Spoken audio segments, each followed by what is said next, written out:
உங்கள் விரும்பும் Velavan stores, Usman road, T Nagar, Chennai மற்றும் தூத்துக்குடி. விழா காலங்கள் எல்லாம் வேலவன் ஸ்டோர்ஸோடு. எல்லா விஷயத்தையும் ஆர் விஜயகுமார் அவர்களே பேசி முடிச்சிட்டாரு. இப்போ எனக்கும் கே ராஜன் சாருக்கும் ஒன்றும் பேசுகிறதுக்கு ஒன்றும் மேட்ரே இல்லை.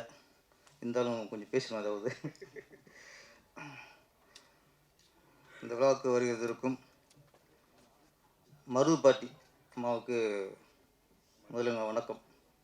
ஆமாம், லீலா அம்மா. எங்களுக்கு வந்து இங்கே வந்து ஷீலாவை தெரியும், மலையாளத்தில், அப்புறம் சகிலாவை தெரியும், இப்போ லீலாம்மா. நீங்கள் இங்கே வந்து தான் நிறைவு. ஆமாம், உங்களை மாதிரி பெரியவங்க வந்து வாழ்த்தணும். ஒரு விஷயம் தெரிஞ்சு போச்சு. இப்போ லீலா அம்மா வந்து அங்கே போய் சொல்லி தமிழ் இயக்குனருக்கு யாருக்கும் வாய்ப்பு கிடைக்கும், உதயகுமார் வாய்ப்பு கிடைக்காது. அது பேசின பேச்சு அப்படி. திருப்பி எனக்கு கூட கொடுத்துருவாங்க, பாவம் பேரரசு போயிட்டு போகிறாரு, இன்னொரு பணம் கொடுக்கலான்ட்டு. உதயகுமார் சாருக்கு இந்த அப்படி இந்த வீடியோ இருக்குல்ல, உங்களுக்கு நான் அனுப்புகிறேன். இதை நீங்கள் அம்மாவை போட்டு காட்டுங்க மலையாளத்தில். இங்கே டேரக்ட் உதயகுமார் பேசின வீடியோவை உங்களுக்கு அனுப்புகிறேன், நீங்கள் அம்மாவில் போட்டு காட்டுங்க. எல்லாரும் கிடைக்கும், அவர் கிடைக்காது. அது மேட்ரு. ஏன்னா மலையாளிக்கு வருமானம் இருக்கு. இங்கே வந்து நம்ம விஜயகிருஷ்ணா விஸ்வா அவர் கோரிக்கை வச்சார், நடி சங்கத்தில் ஆளும் கூட்டுவாங்கன்ட்டு. இங்கே எல்லோரும் நடிகர் எல்லாருமே. உதயகுமார் பெரிய நடிகர், நான் சின்ன நடிகர், அண்ணன் ராஜன் சார் நடிகர் தான். நம்ம நடிகரை ஒத்துக்க மாட்டேங்கிறாங்கண்ணே. நீங்கள் நடித்தா கூட நடி சங்க ஆள் கொண்டு வரணுமா? நம்ம இங்கே நடிகர் இல்லை. நீங்கள் நடி சங்கத்தில் முக்கியமான கோரிக்கை ஒன்று வைக்கணும். என்னென்னா, ஒரு ஆடியோ லிஸ்ட்லேயும் அதை நடித்து ஹீரோ முதல்ல வர சொல்லுங்க. மற்ற நடிகை அப்புறம் வரலாம். அவங்க வர மாட்டேங்கிறாங்க இப்போ. இல்லை அரைச்சிடணும். ப்ரொடியூசர் சம்பளம் வாங்க மெம்பர் சம்பளம் வாங்குறிய, அப்போ மெம்பர் ஆலையில் சம்பளம் வாங்குறாங்கல்ல. ஒரு ஒத்துழைப்பு. எல்லோரும் வராங்கன்னா, இப்போ அங்கே கேரளாந்து வந்திருக்காங்க, இந்த அம்பிகா மோகன் மேடம் வந்திருக்காங்க. எதுக்கு வந்திருக்காங்க? சப்போர்ட்டிங் தான். இங்கே சப்போர்ட்டிங் ஆர்டிஸ்ட் தான் வராங்க. சப்போர்ட்டிங்கு மெயின் ஆர்ட்ஸ் வர்றதில்ல. இது பேசி இப்போ பழைய கதையாக போச்சு. இது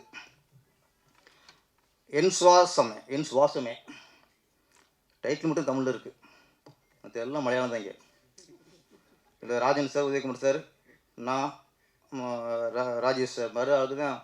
ஆமாம், நம்ம சாரின் ஜாப்ளு கொசுர்கள் கொஞ்சம் தமிழ் கொஞ்சம் இருக்குது, அவ்வளோதான்.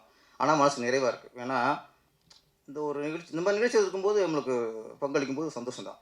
நம்ம தமிழ்நாட்டை பொறுத்த வரைக்கும் இங்கே மொழி எப்போவுமே பார்க்குறதில்ல. மலையாளி, கன்னடம், தெலுங்குலாம் பார்க்குறதே இல்லை. மலையாள ஹீரோக்கள் பெருசாக இருப்பாங்க, கன்னடத்தில் வந்தவங்க பெருசாக இருப்பாங்க, தெலுங்கு வந்தவங்க பெருசாக இருப்பாங்க. எல்லாத்தையும் கொண்டாடுறது தான். அதனால் இது வந்து இங்கே பால் ஊற்றி பேசுகிறதே கூடாது. ஃபஸ்ட்டு இங்கே நம்மளுக்கு தமிழ்நாட்டை பொறுத்த வரைக்கும் எல்லாமே ஒன்று தான். அதே மாதிரி ஜாதியும் பார்க்கக்கூடாது, மதமும் பார்க்கக்கூடாது. அந்த அது கொஞ்சம் ஜாதிகள் விஷயம் கொஞ்சம் இப்போ தான் கொஞ்சம் அங்கங்கே வருது. அதனால் இப்போவே நம்ம தவிர்த்துடணும். சினிமாங்கிறது ஒட்டுமொத்த கலைஞருக்குன்னு உள்ளது.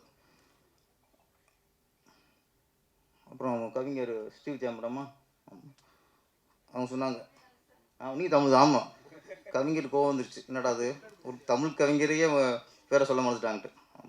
கவிஞர் ஸ்ரீவித்யா மேடம் அவங்க சொன்னாங்க, நல்ல விஷயம் சொன்னது. அது ரொம்ப டென்ஷன் ஆகிட்டார் உதயகுமார் சார். பாவம், பெண்கள் வந்து அவங்க உடம்பை ஃபோக்கஸ் பண்ணாதீங்க. ஒரு பொண்ணாக இருந்து அவங்க ஆதங்கம் தான் அது. அவங்க சொல்ல வேண்டியது அவங்க கடமை அது. ஆமாம், உதயகுமார் சார் கொஞ்சம் கோவம் வந்துருச்சு. உங்க சொல்லி இது எடுத்தா விட்டுருவாங்களோ விட்டு இது பார்க்க போயிருமோ விட்டு அவருக்கு கோவம். ஆமாம், அவர் பாருங்க, கதாநாயகி வரலன்னா அவர் கிளம்பிட்டார் உதயகுமார் சார். இந்த ஐடி சங்கில் ஆடினாங்களே, அந்த பொண்ணு வரலன்னொன்னே விஜயகுமார் சார் கிளம்பிட்டார். இப்படி ஒவ்வொன்றும் கிளம்பிட்டா அப்போ யார் இருக்குது? நானும் ராஜன் சார் தான் கடைசியாக இழிச்ச வாங்கி விடுறது. யார் வந்தாலும் வரட்டாலும் கடைசியில் உட்காரணும். இந்த மலையாளிகள் அதிகமாக உள்ள மேடைங்கிறனால சில விஷயங்களை பகிர்ந்துக்கணும். நான் டேரக்ஷன் பண்ணும்போது ஒரு புட்டி சொன்னார் என்கிட்ட, சார் நீங்கள் எடிட்ரு ஆர்ட் டைரக்டரு யாரும் வச்சுக்கங்க சார், கேமரா மட்டும் கொஞ்சம் மலையாளியாக கொடுங்க சார். எதுவும் அனுமதி சொல்லியிருக்காரு அவர். நீங்கள் கேமரா மட்டும் நான் கொஞ்சம் மலையாளியாக கொடுங்க சார். எனக்கு எதுக்கு சொல்ல தெரியல. ஏன்னா அவங்க லைட்டிங் ஸ்பீடு இது எல்லாமே அவங்க கவனிச்சு சொல்லியிருக்காரு. அப்போ என்னோடய படத்தில் ஒரு மலையாளி நான் போட்டேன். மலையாளின்னு போடல, நல்ல கேமராமேன் போட்டேன். அவர் மலையாளியாக இருந்திருக்காரு, நம்ம ஒன்றும் சொல்ல முடியாது, நம்ம மொழி பார்க்குறது இல்லையா. அப்போ கவனிக்கும் போது அந்த புடி சொன்ன ஞாபகம் எனக்கு கரெக்டாக அந்த டைமிங்கு, லைட்டிங் பண்ணுற ஸ்பீடு, கரெக்டாக என்ன லைட்டு வேணுமோ அதை சொல்கிறது கரெக்டாக பார்த்து அப்போவே ஓகே. அப்போ சொன்ன ஞாபகம் வச்சு, இப்போ கேமராமேன் ஒரு மலையாளியை போட்டால் அது கொஞ்சம் கரெக்டாக இருக்குங்கன்ட்டு ஒரு புடிசை கவனிச்சது சரியாக தெரிஞ்சு. கேமரா மட்டும் இல்லை, எல்லாமே கரெக்டாக தான் இருப்பாங்க அங்கே. உதயகுமார் சார் வந்து மலையில் ரொம்ப பிடிக்கும்ட்டு அப்புறம் தெரிஞ்சது எங்கள் பொண்ணுல பார்த்துருக்காரு காலேஜில். நான் கூட சரி ஆம்பளை நண்புல பயிர் போல இருக்குது பிடிச்சிருக்குன்னு பார்த்தா, கோயம்புத்தூரில் நான் பொண்ணுங்களை பார்த்துட்டு ரொம்ப பிடிக்கும்ட்டார். நமக்கு இங்கே கதாநாயகர்கள் எல்லாமே உங்கள் ஆளு தான்மா மேடம். கதாநாயகர்கள் எல்லாமே கேரளா இறக்குமதி தான், இங்கே அவங்க தான் நம்பர் 1 இருப்பாங்க. ஏன்னா பெண்கள்கிட்ட ஃபஸ்ட் நாங்கள் மொழி பார்க்குறது இருப்பேன், ஆண்கள்கிட்ட அது பார்ப்போம். யாராவது அரசியல் இறங்கிட்டா மலையாளியும் போவோம். நடிக்கிற வரைக்கும் சொல்ல மாட்டோம், நாங்கள் நடிக்கிற வரைக்கும் சொல்லவே மாட்டோம், பெரிய ஸ்டாராக கொண்டாடுவோம். அரசியல் வராருன்னு தெரிஞ்சுட்டா அப்போ தான் நம்மளுக்கு மலையாளின்றாங்க, கன்னடம்பாங்க, தெலுங்காரம்பாங்க. நடிக்கிற வரைக்கும் இந்த பிரச்சனை இல்லைங்க, அரசியலுக்கு தான் இங்கே பிரச்சனை. ஆனால் உதயகுமார் சார் வந்து கதாநாயகிகள் பெண்கள்லாம் பார்த்துட்டு மலையை ரொம்ப பிடிக்கும்ட்டார். எங்களுக்கு எல்லாருமே பிடிக்கும், எங்களுக்கு ஹீரோக்களும் பிடிக்கும், எல்லோரும் பிடிக்கும். இந்த படம் தமிழ் மலையாளம் 2 வருஷம் நாங்கள் அப்படி ஒன்றுமே இல்லை. எங்களுக்கு தெலுங்குலேருந்து நிறைய படங்கள் டப் பண்ணியிருக்கோம், கன்னட படம் நிறைய படம் டப்பாக இருக்கும், ஹிந்தி படம் கூட டப் பண்ணலாம், இங்கிலீஷ் பண்ணியிருக்காங்க. ஆனால் மலையாள படம் வந்து இங்கே டப்பாகாது. ஏன்னா எங்களுக்கு மலையாளம் ஒன்று தான், தமிழ் ஒன்று தான். அப்போ மம்முட்டி படம் எல்லாமே ஐயது கிரியேட்டாக இருக்கட்டும், நிறைய படங்கள் அப்படியே தான் ரிலீஸ் பண்ணுவாங்க. அப்படியே ரிலீஸ் ஆகி இங்கே ஸ்ட்ரெயிட் மலையாள படம் ரிலீஸ் ஆகி 100 நாள் ஓடும். அங்கே அந்த இது டப் பண்ணுறதோ அது மாதிரி ரீமேக் பண்ணுறதும் அதிகமாக இங்கே இருக்காது. ஏதோ ஒரு 1000 ஒரு படம் 2 படம் தான். அது எப்படி இங்கேருந்து மலையாளத்துக்கு கன்னடத்துக்கு ரீமேக் ஆகி அங்கேருந்து நாங்கள் இங்கே வாங்குவோம். அது சந்திரமுகி அந்த மாதிரி ஒரு சில படங்கள் தான், அது ஒரு ஸ்டேட்டாக வாங்க மாட்டோம். இது வந்து 2 வருஷங்கிறது எப்போவுமே தமிழுக்கும் மலையாளுக்கும் வித்தியாசம் இல்லை. அது வந்து மலையாளி பேசும்போது பார்த்தா கவனித்து பேசினா அவங்க பேசும்போது கவனிச்சிங்கன்னா அழகான தமிழ் வார்த்தைலாம் மலையாளத்தில் இருக்குது. தமிழ் நிறைய வார்த்தைகள் மருகி போச்சு. ஈழத்தமிழிலும் மலையாளத்திலும் தான் செந்தமிழ் இன்றைக்கி வாழ்ந்துட்டு இருக்கு. அவங்க ஒத்துக்கணும் ஃபஸ்ட்டு. நீங்கள் இளைஞர் தமிழோட பேசி பாருங்கள், தப்பித்தோட இங்கிலீஷ் வார்த்தை கலந்துடாது, அப்படியே அழகாக செந்தமிழில் பேசுவாங்க.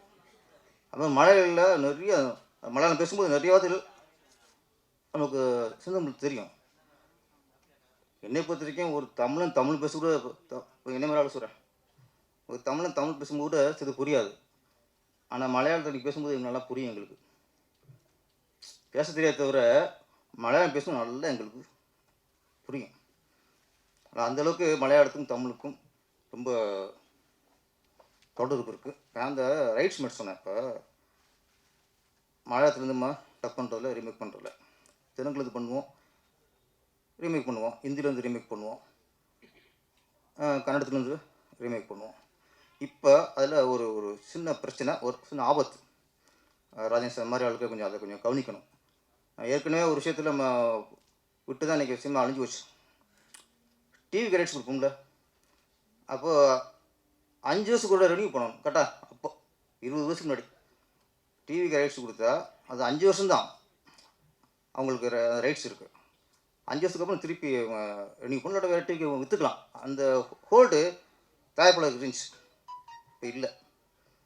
அது எப்படியோ அதான் சில நேரத்தில் அப்படியே விட்டுருவோம். இப்போ ஒரு படத்தை ஒரு டிவிக்கு கொடுத்துட்டோம்னா லைஃப் லாங் அவங்களுக்கு தான், ஜென்மத்துக்கு நம்ம திரும்பி வராது, நமக்கு சம்மந்தமாக போயிடும். ஒரு தயாரிப்பாளருக்கும் அந்த படத்துக்கு சம்மந்தம்லாம் போயிடும். அதே ஒரு ஆபத்து இப்போ வருது. என்னென்னா, ஒரு காலத்தில் சிரஞ்சீவி படம் பெரிய ஹிட் ஆகும், இங்கே ரீமேக் பண்ணுவாங்க. அப்புறம் மகேஷ் பாபு படம் அங்கே தெலுங்கு ஹிட் ஆகும், இங்கே ரீமேக் பண்ணுவாங்க. அவன் நிறைய ரீமேக் பண்ணுவாங்க. அது மாதிரி தமிழ் பெருசு வெரி ஹிட் ஆகும். இப்போ தமிழில் இப்போ அதுக்கப்புறம் சட்டம் ஒரு ரிட்டரை அந்தா கணுன்னு ஹிந்தியில் ரீமேக் ஆச்சு. மலையூர் முட்டியான் கங்குவான்ட்டு ஹிந்தியில் ரீமேக் ஆச்சு. இங்கே நாட்டாமை தெலுங்கில் பெத்தராயிடுன்னு ரிலீஸ் ஆச்சு, ரீமேக் ஆச்சு. இப்போ எங்கள் சின்னராஜா பாயகராசா படம் ஹிந்தியில் ரீமேக் ஆச்சு. ஒரு கைதின் தேரி அது ஹிந்தியில் ரீமேக் ஆச்சு. சின்ன ராயுடு, சின்ன கவுண்டர், சின்ன ராயுடு ரிலீஸ் ஆச்சு. சின்ன தம்பி, இப்படி நிறைய படங்கள் இங்கே மிக பெருசாக வெற்றி அடைஞ்ச படங்கள் வந்து அங்கே இன்னொரு ஹீரோ வச்சு தெலுங்குலேயோ ஹிந்திலேயோ கன்னடத்துலேயோ ரீமேக் பண்ணுவாங்க. அதே மாதிரி அங்கே போக்கிரி மகேஷ் பாபு நடித்த படம் அது இங்கேயும் போக்கிரின்னு ரிலீஸ் ஆச்சு, விஜய் சார் நடிச்சு. ஒக்குடு அப்படின்ட்டு பெரிய ஹிட்டு மகேஷ் பாபு நடித்த படம் அது இங்கே சில பரபரப்பு அடங்கிட்டோம்.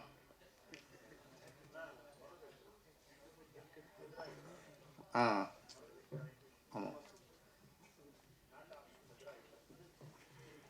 பேசலாமா? நல்ல ஒரு ஃப்ளோவில் போய்க்கிருந்துச்சு. மாஸ்டர் நல்ல படத்தில் ஃபைட்டு விடுவேன் பங்கில்.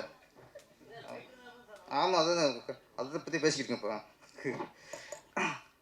இப்போ சொன்ன மரசிருத்திரா அங்கே வந்து ஏக்துஜை கேலிய, இப்படி நிறைய படங்கள்.